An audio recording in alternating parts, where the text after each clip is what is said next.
Madame la Présidente, mes chers collègues, à une époque où le racisme et l'antisémitisme atteignent des niveaux qui doivent tous nous inquiéter et nous préoccuper, nous comprenons l'intérêt de présenter un plan sur ce sujet, même si, comme vous le rappeliez vous-même ce matin, nous ne sommes pas à l'Assemblée nationale et ce sujet ne se limite pas à notre région, mais bien sûr bien plus large. Mais nostalgique de l'époque où certains d'entre vous étiez membres d'un gouvernement auquel appartenait Emmanuel Macron, et pensant sans doute que la région Occitanie est un État souverain, eh bien, vous faites donc un rapport dans cette Assemblée régionale. Selon les sujets, parler de problèmes nationaux est donc possible, vous le voyez bien.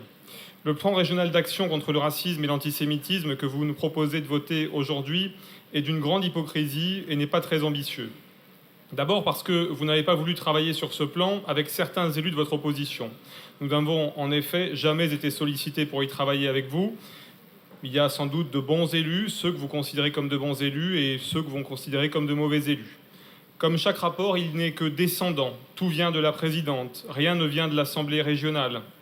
Et vous ne considérez pas les élus de cette Assemblée comme des élus du peuple, ni comme des élus à part entière.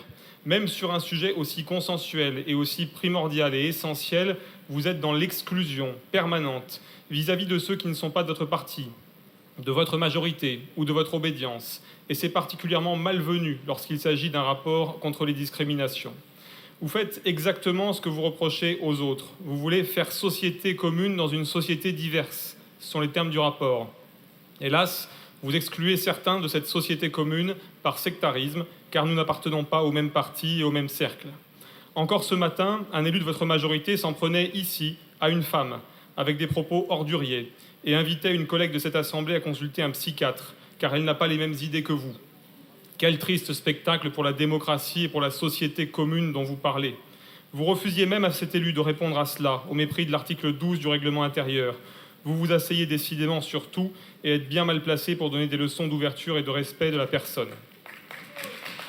En revanche, à défaut d'associer votre opposition, vous associez à ce rapport d'autres personnes qui, à vos yeux, semblent plus légitimes que les élus du peuple.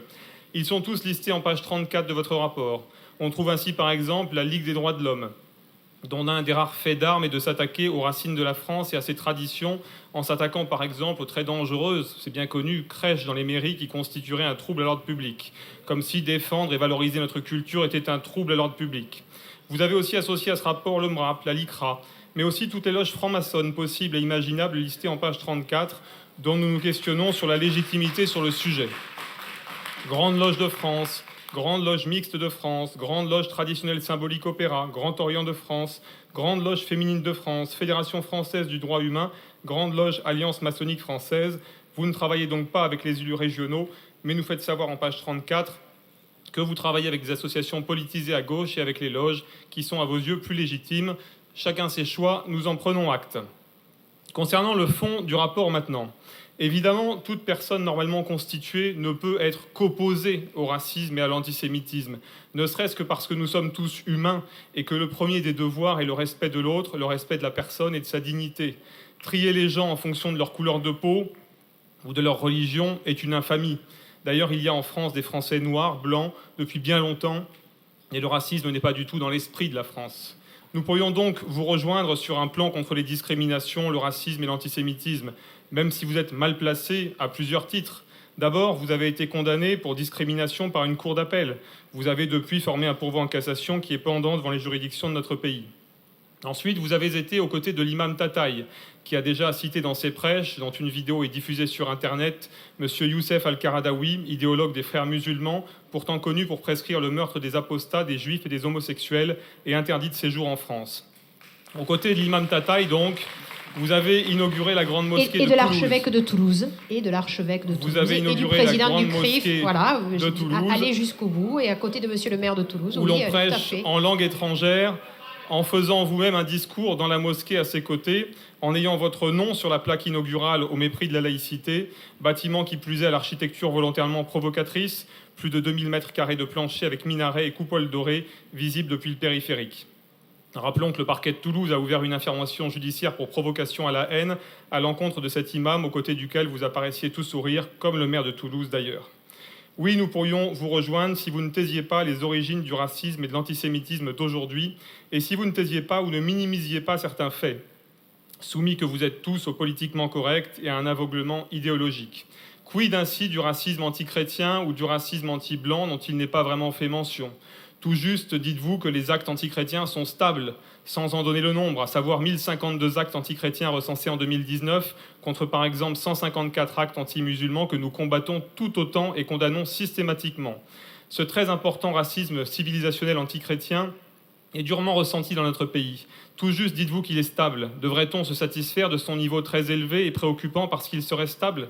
Le racisme anti-blanc non plus, vous n'en parlez pas. Il est totalement absent du rapport. Cela semble être un tabou, à moins que vous considériez qu'il n'existe pas.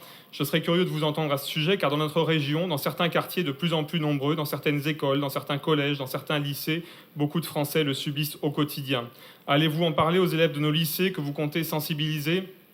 Nous vous reprochons aussi de ne pas nommer les origines des mots MAUX, car ne pas nommer les origines des mots, c'est ne pas vouloir régler les problèmes. Lorsqu'on est atteint par une maladie, on cherche à la comprendre, à en connaître les origines, les causes, afin de pouvoir s'en soigner. Pour vous, l'origine du mal ne peut être et ne sera à tout jamais que le français colonialiste dont les enfants et petits-enfants doivent et devront se repentir à tout jamais. On le voit, votre rapport est donc particulièrement caricatural et déconnecté des réalités d'aujourd'hui. À force de dire par pure idéologie que seuls les immigrés subiraient le racisme, que nos ancêtres auraient été des tortionnaires et des personnes immondes qui auraient saccagé des pays qu'ils auraient colonisés et dépouillés, certains se coupent du présent, des réalités objectives du terrain et du quotidien, et en disant que la France et les Français seraient des salauds, des tortionnaires, fabriquent en fait petit à petit des Français qui détestent la France, son histoire qu'ils ne connaissent plus car elle n'est pas enseignée, et détestent aussi sa culture qu'on ne les oblige pas à adopter, car le modèle assimilationniste a disparu des politiques publiques depuis de nombreuses années. Le modèle assimilationniste était pourtant le plus efficace de notre point de vue, car il était le ciment d'un peuple et la base de la société commune dont vous parlez.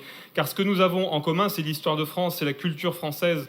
Vous le voyez avec l'agriculture, nos concitoyens sont en demande d'authenticité, de valorisation de notre culture, de nos traditions.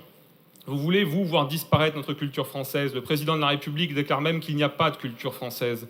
Alors si l'aveuglement idéologique qui vous caractérise en toute occasion vous pousse à ne pas parler des causes de ce racisme et de cet antisémitisme que nous devons tous combattre, nous pensions au moins que vous auriez pu vous baser sur les actes abominables ayant eu lieu dans notre région, comme les meurtres de l'école aux Aratora, comme Montauban, comme Trèbes. Vous auriez vu qui en était à l'origine et quel est le fléau antisémite qui s'implante aujourd'hui sur notre territoire, j'ai nommé l'islamisme. Même certains de vos anciens collègues en prennent conscience. Je citerai l'ancien ministre de l'Intérieur socialiste Gérard Collomb, qui a déclaré récemment que plusieurs centaines de quartiers étaient aux mains des islamistes et des narcotrafiquants, poursuivant son propos en disant qu'aujourd'hui nous vivons côte à côte, mais que demain nous vivrons face à face. Ce sont ses propos. Or, c'est votre modèle, votre politique qui a consisté depuis des années à laisser rentrer une immigration massive contre l'avis des Français en la parquant précisément dans ces ghettos qui aboutissent à ce que nous voyons aujourd'hui. Des quartiers où les personnes âgées n'osent déjà plus sortir de chez elles, mais dont elles ne peuvent pas partir car elles sont bien souvent locataires de HLM et n'ont pas les moyens de partir, n'arrivant pas à obtenir une mutation de logement.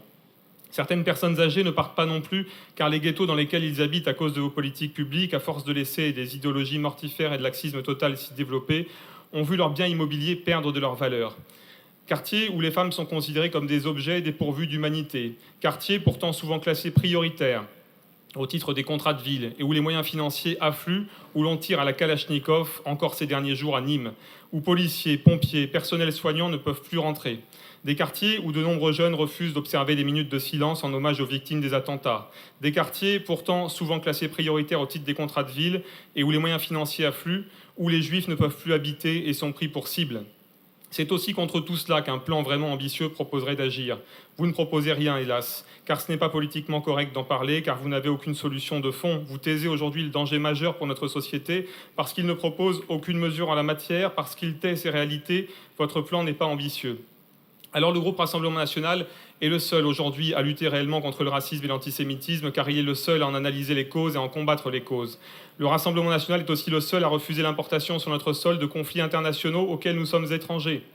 Je rappellerai encore récemment en France, certains élus figuraient dans des manifestations où l'on valorisait le drapeau palestinien et où était brûlé le drapeau israélien. Alors les jolis mots de votre rapport ne résisteront pas à l'épreuve des faits. Sur le fond toujours, le combat que nous partageons contre le racisme et l'antisémitisme ne saurait être le prétexte à la mise en place d'idéaux gauchistes aboutissant à la négation de nos racines, de nos origines et de nos traditions. Ce n'est pas en gommant les racines de la France, son identité et ses traditions que vous ferez reculer le racisme et l'antisémitisme. C'est au contraire en rassemblant les Français autour des valeurs de la France, en valorisant le modèle assimilationniste, en sanctionnant les actes racistes et antisémites durement, en regardant face les vraies causes. En ne faisant pas cela, l'unité républicaine et l'unité de la nation seront de plus en plus menacées. Et j'en termine. Que dire des ministres irresponsables qui optent pour le retour des djihadistes sur le sol français? Pensez-vous qu'à leur retour, ils prendront le vivre ensemble et apprendront le vivre ensemble? Cette naïveté coupable est très grave. Et l'histoire jugera ce que vos amis du gouvernement autorisent aujourd'hui sur notre sol. Gouverner, c'est prévoir et protéger, et on ne peut pas le faire quand on ne regarde pas en face la réalité.